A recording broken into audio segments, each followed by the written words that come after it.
As a student perspective कि उसने कहा कि आप कितने भी होशियार हो जाओ, आप कितना भी रट्टा मार लो, आप क्वेश्चन सॉल्व नहीं कर पाओगे। एंड सेमीकंडक्टर्स की जो चैप्टर थी उसको लेकर के उसने ये भी कहा है कि यार सेमीकंडक्टर चैप्टर उसे ही नहीं समझ में आता था तो बच्चों को क्या समझ में आएगा। तो यार ये चीजें थोड़ी सी मुझे गलत लगी as a student perspective. All right, hello friends, welcome to यार्स के यूट्यूब चैनल। मेरा नाम है आयुष राठी और इस वीडियो में हम लोग डिस्कस करने वाले हैं, एनालिसिस देने वाला हूं मैं, अपना ओपिनियन देने वाला हूं कल्पित वीरवाल की one of the latest video के ऊपर में, जिसका टाइटल हमारे पास में था कौन कौन से चैप्टर आप लोग जेई के लिए स्किप कर सकते हो। फिजिक्स, केमिस्ट्री और मैथमेटिक्स में कुछ चैप्टर्स कल्पित ने बताए हैं आप लोगों को जो आप लोग जो है जेई के लिए स्किप कर सकते हो। उस पर मैं अपना ओपिनियन दूंगा, एक एक चैप्टर्स जो उसने बताए हैं उसके बारे में थोड़ा सा अपना ओपिनियन देने की जो है यहाँ पर कोशिश करूंगा, ठीक है। और ये बिल्कुल भी हमारे पास में हेट वीडियो नहीं है। अगर आप लोग ये सोच रहे हो कि यार कोई हेट वीडियो, ऐसा बिल्कुल भी नहीं है। कल्पित is a very hard working person और काफी अच्छा मेंटर है आप लोगों के लिए एंड काफी अच्छी रैंक उसने अपने टाइम पे निकाल के रखी है और वो काफी ज्यादा हार्डवर्क करता है अपने चैनल पे भी और आप सबको गाइड करने के लिए भी। लेकिन उसकी जो लेटेस्ट वीडियो हमारे पास में जिसमें उसने चैप्टर्स डिस्कस करे हैं उससे मेरा थोड़ा सा ओपिनियन डिफरेंट है। तो मैं चाहता हूं कि मैं अपना ओपिनियन आप लोगों के सामने रख पाऊं ताकि जो है जो मैं बिलीव करता हूं, जो मैं मानता हूं, मेरा जो ओपिनियन है वो आप तक जो है पहुंच पाए सारे बच्चों तक। जल्द से इस वीडियो को लाइक करके चैनल को सब्सक्राइब करके यार स्क्वाड का हिस्सा बन जाओ। उम्मीद करते हैं कि आपको ये वीडियो पसंद आएगी।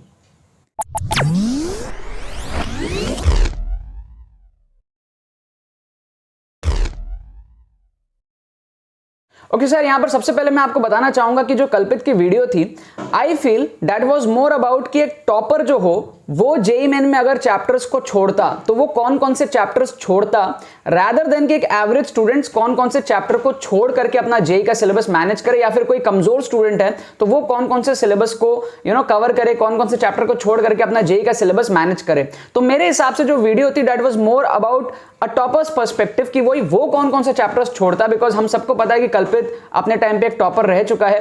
एंड मुझे ऐसा लगता है कि यार वो जो वीडियो है ना वो एक टॉपर के एंगल से कि भाई टॉपर को अगर कोई चैप्टर्स छोड़ने रहते तो वो ये चैप्टर्स को जो है छोड़ देता, कंपेयर टू कि यार एक बच्चे को कौन कौन से चैप्टर्स एक्चुअल में यहां पर छोड़ने चाहिए। तो मैं यार एक एक करके डिस्कस करूंगा, फिजिक्स, केमिस्ट्री, मैथ्स, या फिर उसी ऑर्डर में जिस ऑर्डर में कल्पित ने बताए हैं, मैथ्स, फिजिक्स एंड केमिस्ट्री, इस ऑर्डर में हम लोग यहां पर डिस्कस करते हैं। एंड मैथ्स के अंदर में सबसे पहले कल्पित ने बताया कि आप सर्कल्स को छोड़ सकते हो, परमुटेशंस, कॉम्बिनेशंस एंड प्रोबेबिलिटी की उसने बात करी थी, and limits, continuity and differentiability की यहां पर उसने जो है बात करी थी। सो अकॉर्डिंग टू कल्पित उसने ये कहा है कि भाई आप सर्कल्स को यहां पर छोड़ सकते हो, एलिप्स हाइपरबोला को आप कर लो, आप स्ट्रेट लाइंस को अच्छे से कर लो, एंड उसके अकॉर्डिंग जो क्वेश्चंस है जो जेई एडवांस वगैरह में आते हैं वो आते हैं हमारे पास में एलिप्स हाइपरबोला से, सर्कल से क्वेश्चन नहीं आते हैं, स्ट्रेट लाइंस के कुछ टफ क्वेश्चंस हमारे पास में आ जाते हैं, राइट। सो सबसे पहला जो डिफरेंस है कि यार जो वीडियो है कल्पित की, that is not specific about JEE Main या फिर जेई एडवांस। मतलब कि बच्चा कंफ्यूज हो जाएगा कि यार ये टॉपिक्स जेई मेन के लिए जरूरी है, जेई एडवांस के लिए जरूरी है।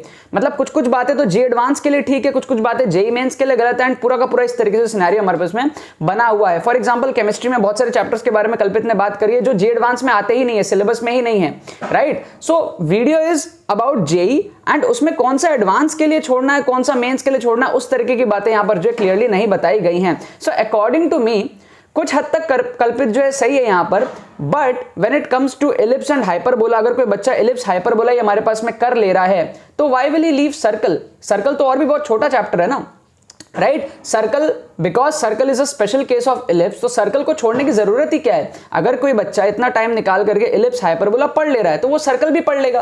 एंड अगर हम बात करें जेई मेन की, तो जेई मेन में क्वेश्चन सर्कल से आते हैं, राइट। आपके स्ट्रेट लाइंस और सर्कल्स को मिक्स करके क्वेश्चंस आते हैं, ठीक है। टैंजेंट्स पे बहुत बार क्वेश्चंस पूछा जाता है, so we can not ignore circles. अगर हम सारे के सारे अकॉर्डिंग टू कल्पित आपको वेक्टर्स, 3D ये सारे चैप्टर्स भी कर लेने चाहिए, बट अगर कोई बच्चा वेक्टर्स, 3D, आपका एलिप्स, हाइपरबोला, स्ट्रेट लाइन सब कुछ कर लिया तो एक छोटा सा चैप्टर सर्कल्स को क्यों छोड़ेगा। अगर कोई बच्चा इतनी सारी पढ़ाई कर लेगा तो वो एक सर्कल्स को कंप्लीट करके पूरा का पूरा कोऑर्डिनेट ज्योमेट्री को कंप्लीट कर सकता है। इसके अलावा जितने भी स्टूडेंट्स और भी एग्जाम्स देते हैं, लाइक स्टेट के जेई एग्जाम्स देते हैं, लाइक WBJEE हो गया, MST CT हो गया, महाराष्ट्र, बहुत सारे स्टेट एग्जाम या और भी कोई सा भी आप एग्जाम दो, बिटसेट वगैरह, circles is always an important part. तो आप सर्कल को जो है JEE Main point of view से छोड़ नहीं सकते, हाँ JEE advance point of view से आप छोड़ सकते हो, बट अगेन मेरा क्वेश्चन ये है कि अगर आप एलिप्स हाइपरबोला को अगर कर ले रहे हो तो व्हाई टू लीव सर्कल्स, फिर उसको भी करके निपटा ही दो ना, राइट।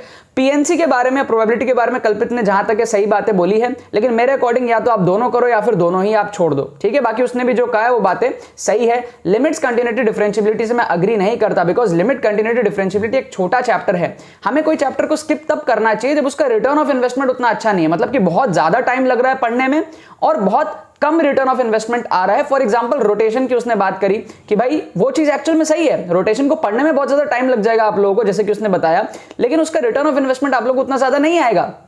खैर मैथ्स के अंदर में हम लोग बात करते हैं लिमिट्स, कंटिन्यूटी, डिफरेंशिएबिलिटी में एटलीस्ट आप लोग लिमिट्स तो कर लो। लिमिट्स में तो आपको हर दूसरे एग्जाम में जो है क्वेश्चंस देखने को मिलेंगे, जेई मेन में भी मिलेंगे, जेई एडवांस में भी मिलेंगे। लिमिट्स को आप छोड़ नहीं सकते, राइट। और कंटिन्यूटी, डिफरेंशिएबिलिटी भी आप अगर जेई एडवांस जैसे एग्जाम के लिए प्रिपेयर कर रहे हो and if you are doing all the chapters of calculus, तो आप लिमिट, कंटिन्यूटी, डिफरेंशिएबिलिटी को क्यों छोड़ोगे? आप उसको भी करके निपटा ही दो ना। समझ रहे हो आप बात? मतलब किसी चीज को जबरदस्ती क्यों छोड़ना? अगर आप पूरा का पूरा कैलकुलस कर रहे हो, आगे के चैप्टर्स को कर रहे हो, इंटीग्रेशन कर रहे हो आप, ठीक है, आप application of derivatives, application of integral सब कर रहे हो, तो कम से कम लिमिट को तो कर लो ना कम से कम, क्योंकि लिमिट पर डायरेक्ट सवाल आपको कई बार देखने को मिल जाते हैं, जेईई मेन में तो कई बार आपको देखने को मिलते हैं। So I don't agree very much with this thing कि भाई मतलब मेरे हिसाब से तो अगर छोड़ना है तो आप 3D छोड़ो मेरे हिसाब से, बिकॉज आप 2D को पूरा कंप्लीट कर लेते हो, 3D आप छोड़ सकते हो क्योंकि वो एक अलग हो गया। छोड़ना है तो आप प्रोबेबिलिटी और पीएनसी दोनों चीजों को छोड़ दो, ठीक है।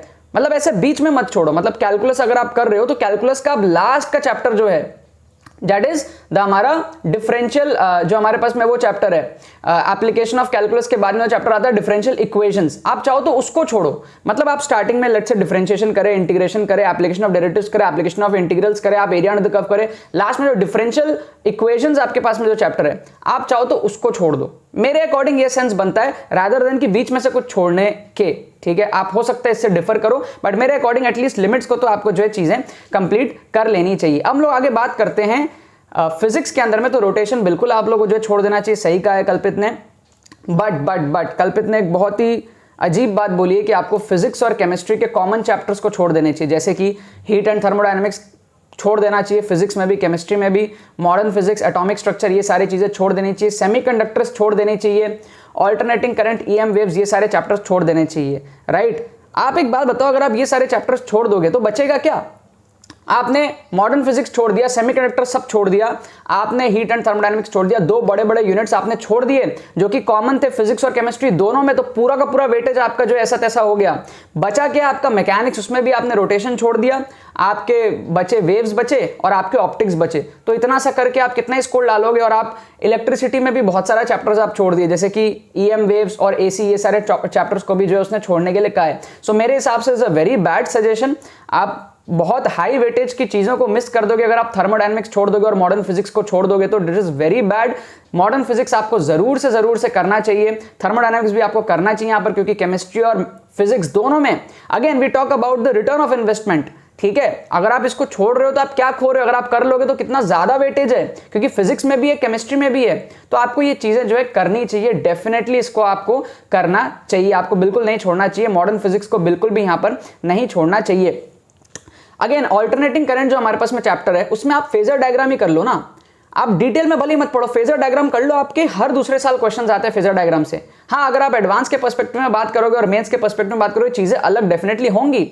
ईएम वेव्स की अगर हम बात करें तो मेंस में डेफिनेटली सवाल आते हैं, आप सिर्फ स्पेक्ट्रम कर लो, ठीक है। रेडियो, माइक्रो, वो जो पूरा का पूरा सीरीज है, रमैया, व एक्सरे, गामा रे, ठीक है। फिर हमारे पास में जो विजिबल लाइट होता है उसका जो विबजोर होता है, वो पूरा चीज आप कर लो। आप फ्रीक्वेंसी का इंक्रीज हो रहा है, वेवलेंथ का इंक्रीज हो रहा है, वो सारी चीजें कर लो, कलर वगैरह कर लो, बेसिक प्रॉपर्टीज आप लोग देख लो। अगर इतना आप लोग देख लेते हो तो जेईई मेन में रिपीटेडली सवाल हमारे पास में आते हैं रिपीटेटिवली।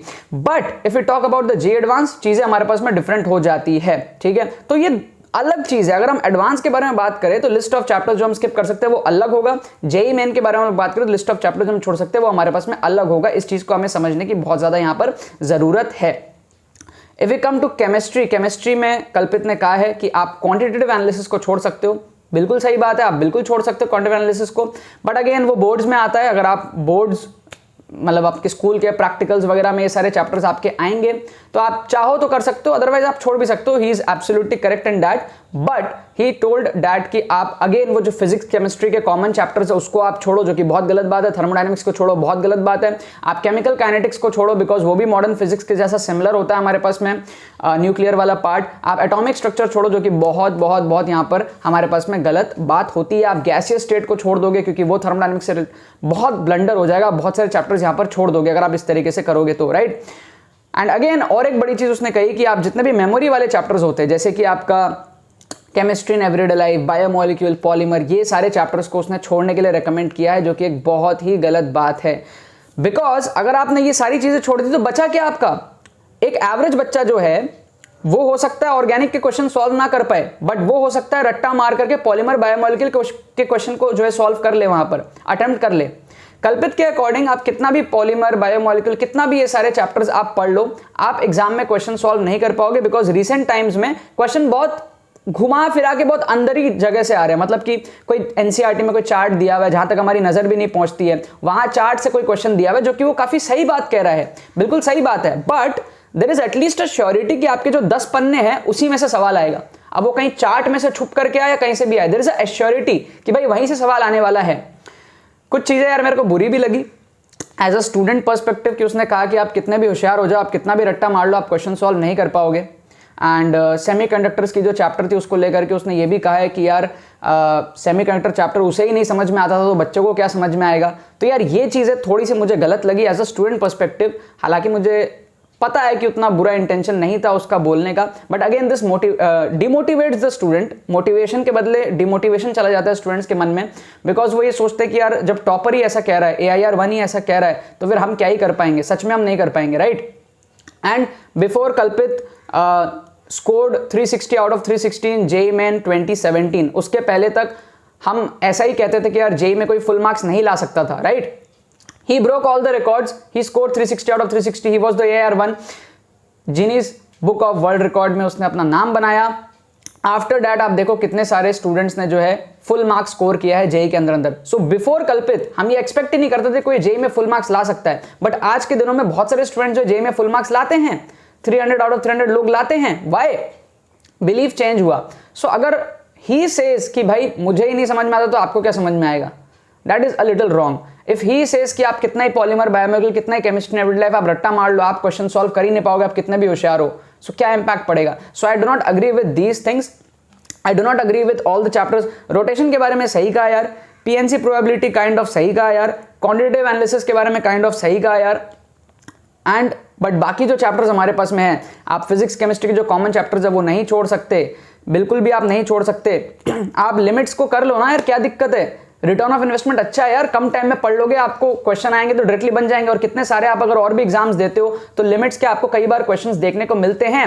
बिकॉज जो बच्चा चैप्टर स्किप करने के बारे में सोच रहा है वो जरूर एवरेज स्टूडेंट है, और अगर वो एवरेज स्टूडेंट है तो उसको डिपेंड होना पड़ेगा बाकी एग्जाम्स में भी, क्योंकि वो JEE में 100% अच्छा कर पाए इसकी कोई गारंटी नहीं है। तो अगर वो बाकी एग्जाम्स में डिपेंडेंट होगा, स्टेट एग्जाम्स हो गया, कोई और प्राइवेट कॉलेजेस के एग्जाम्स हो गया, तो वहां पे तो लिमिट के क्वेश्चंस आएंगे ना।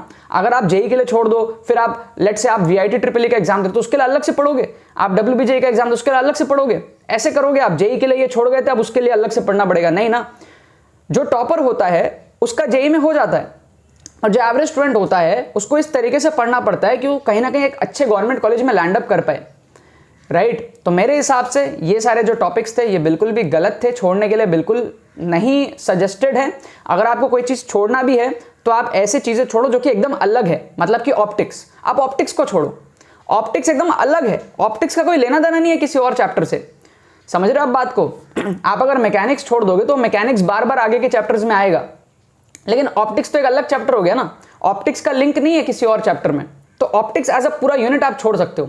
लेकिन अगर आप मॉडर्न फिजिक्स छोड़ दो तो भाई वो उसका वेटेज भी ज्यादा है, प्लस वो केमिस्ट्री में भी है, बहुत सारी चीजें यहां पर है, ठीक है।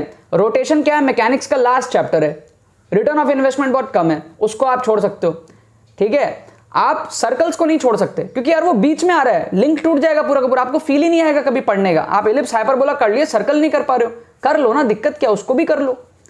अगर एक स्पेशल केस ही है एलिप्स का तो उसको कर लो ना, निपटा दो ना, दिक्कत क्या है। छोड़े क्यों, छोड़ने का एटीट्यूड ही क्यों लाए। छोड़ना तो तब पड़ता है जब मजबूरी होती है, और मजबूरी में अगर छोड़ना है तो वेक्टर 3D आप छोड़ो, वेक्टर फिजिक्स के अंदर में कर लो, आप 3D को छोड़ दो वहां पे, क्योंकि जो इंसान 3D कर सकता है अच्छे से वो सर्कल वर्कल तो ऐसे ही निपटा देगा, है ना। तो 3D कर लो, सर्कल ना करो, ये मेरे समझ में थोड़ा सा जो कम आता है। मेमोरी वाले चैप्टर्स इसलिए ना करो क्योंकि कितना भी रट लो आप क्वेश्चन सॉल्व नहीं कर पाओगे, ये भी थोड़ा सा कम समझ में आता है। बिकॉज क्यों नहीं कर सकते यार, everything is possible, right, everything is हमारे पास में पॉसिबल है। लिमिट्स को नहीं छोड़ना चाहिए, कंटिन्यूटी डिफरेंशिएबिलिटी कर सकते हो यार, कोई दिक्कत वाली बात नहीं है। छोड़ना है तो कैलकुलस का आप लास्ट चैप्टर छोड़ो जो कि हमारे उसमें डिफरेंशियल इक्वेशंस आता है, उसको आप जो वहां पर उसमें छोड़ सकते हो। एंड जितने भी आपको मैंने बताए इस तरीके से आप चीज़ों को कर सकते हो। बाकी यार पर्सन टू पर्सन डिपेंड करता है, और जे मेन के लिए आप प्रिपेयर करो, जे एडवांस के लिए प्रिपेयर करो, उस पर भी डिपेंड करता है। जे एडवांस में काफ़ी सारी चीज़ें जो है एप्लीकेबल हो जाती है जो कल्पित ने बताई हैं। एंड पीएनसी और प्रोबेबिलिटी आप चाहो तो यार दोनों ही कर लो, या तो दोनों ही ना करो, जो भी चीज़ें आप कर सकते हो। इंपॉर्टेंट चैप्टर और अलजेब्रा के अंदर में आपका एपीजीपी हो गया, अगर हम जेईई मेन के पॉइंट ऑफ व्यू से बात करें, एपीजीपी हो गया, कॉम्प्लेक्स नंबर्स हो गया, आपके जो हमारे पास में मैट्रिसेस डिटरमिनेंट हो गए, ये सारे टॉपिक्स को जरूर से करो। स्ट्रेट लाइंस हो गए, सर्कल्स हो गए, कोऑर्डिनेट ज्योमेट्री हो गए, जरूर से करो आप लोग, ठीक है। कैलकुलस के अंदर में आपका जो है एप्लीकेशन ऑफ डेरिवेटिव्स हो गया, एप्लीकेशन ऑफ इंटीग्रल, बेसिक जो इंटीग्रेशन होता है उसको आप लोग करो, ठीक है। छोड़ना है तो पता है क्या छोड़ सकते हो आप, इंटीग्रेशन छोड़ दो। क्यों? क्योंकि इंटीग्रेशन में सवाल आता है उसको आप ऑप्शंस को डिफरेंशिएट करके भी कर सकते हो, मतलब 10 में से 8 बार आप कर पाओगे जेईई मेन के अंदर। ऐसे सिस्टमैटिकल वे में आप चीजों को छोड़ सकते हो, ऐसा नहीं कि पूरा का पूरा चैप्टर ही छोड़ दिया। लिमिट्स में आप एल हॉस्पिटल रूल कम से कम कर लो, पूरा मत छोड़ो। एल हॉस्पिटल रूल से अगर सवाल बनता हो तो कर लेना, तो कोई बात नहीं। इस तरीके से आप चीजों को छोड़ना सीखो, कोई स्पेसिफिक पार्ट छोड़ो। ये नहीं कि पूरा का पूरा चैप्टर ही आपने जो है वहां पर छोड़ दिया, ये सोच करके कि भाई ठीक है ये हमें नहीं करना है। तो छोड़ना कुछ भी नहीं है, बेसिकली चीजों को छोड़ना है। फॉर एग्जाम्पल आप अगर ऑप्टिक्स कर रहे हो तो ऑप्टिक्स अगर आप छोड़ भी रहे हो तो कम से कम यंग्स डबल स्लिट एक्सपेरिमेंट को कर लो, उसको कम से कम कवर अप कर लो। तो उससे क्या होगा, उससे क्वेश्चंस आता है। अगर आप मान लो वेव्स छोड़ रहे हो तो वेव्स के कम से कम डॉपलर इफेक्ट को कर लो, आप बीट फ्रीक्वेंसी को कर लो, उससे क्वेश्चन हमारे पास में आता है। आप रोटेशन छोड़ भी रहे हो तो रोटेशन में कम से कम मोमेंट ऑफ इनर्शिया को कर लो, मोमेंट ऑफ इनर्शिया हमारे क्वेश्चन आता है। क्या आपको बात समझ में आ रही है? अगर आप ईएम वेव्स छोड़ो तो ईएम वेव्स का आप क्या करो, स्पेक्ट्रम वाले पोर्शन को कर लो। अगर आप हीट एंड थर्मोडायनेमिक्स छोड़ भी रहे हो तो हीट एंड थर्मोडायनेमिक्स कम से कम जो है फर्स्ट लॉ ऑफ थर्मोडायनेमिक्स को कर लो, केटीजी को कम से कम कर लो, ठीक है। कैलोरीमेट्री कर सकते हो, ठीक है, नहीं भी कर सकते हो, आपके ऊपर डिपेंड करता है।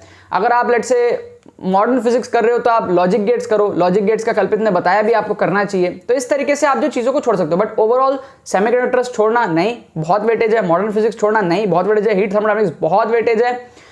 इस तरीके से बिल्कुल भी आप मत करना।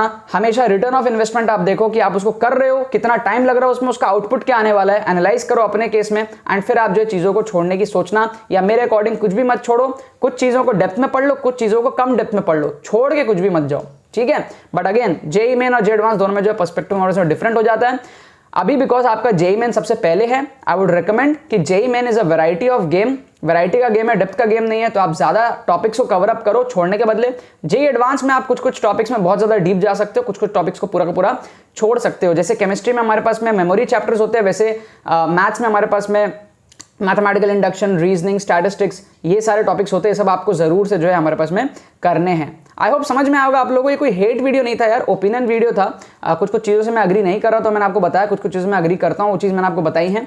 He is a very hard working mentor, काफ़ी ज़्यादा मेहनत करता है, आप लोगों के लिए काफ़ी ज़्यादा वीडियोज़ बनाता है, and he has achieved much much much much better rank than me and all of us together. YouTube पे आप कितने भी लोगों को देख लो, सबसे हाईएस्ट अगर कुछ अचीव किया है अपने एग्जाम में, not talking about the teaching field, exam के टाइम में एज अ स्टूडेंट सबसे ज्यादा कल्पित ने हमारे पास में जो है अचीव किया है, एंड उस चीज़ की मेरे मन में बहुत ज़्यादा रिस्पेक्ट भी है।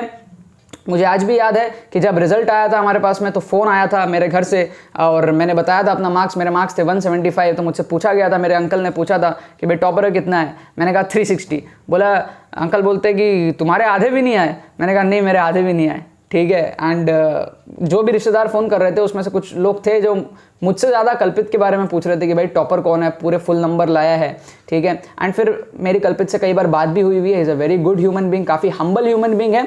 सो किसी तरीके का यार हेट नहीं है इस वीडियो से। अगर आप लोग ये सोचो कि भाई मैं हेट कर रहा हूँ, नहीं, ऐसा कुछ भी नहीं है यार, ठीक है। बड़े प्यार से वीडियो बनाया, अपना ओपिनियन आप लोगों के सामने रखा है, एंड आई रियली होप कि कल्पित भी इस वीडियो को जो है पॉजिटिवली लेने वाला है। एंड इनफैक्ट कल्पित ने वीडियो के एंड में रिव्यू भी मांगा था, मतलब बच्चों से कहा था कि यार आप अपना जो है फीडबैक डाल सकते हो कमेंट में। तो मैंने भी वो वीडियो देखी, काफ़ी सारे बच्चे मुझे भी कह रहे थे कि यार क्योंकि मैंने वीडियो बनाई थी आप स्किप मत करो। मेरा ओपिनियन तो हमेशा रहता है कि आप स्किप मत करो, right. So that's why I had to see his video, and I couldn't resist myself कि मैं यार ये वीडियो बनाऊँ, अपना ओपिनियन रखूँ, so that I could guide the students according to how I want to guide them, right. क्योंकि मैं एक एवरेज स्टूडेंट रहा हूँ, एंड एवरेज स्टूडेंट होते हुए मैंने एक अच्छा रैंक निकाला है।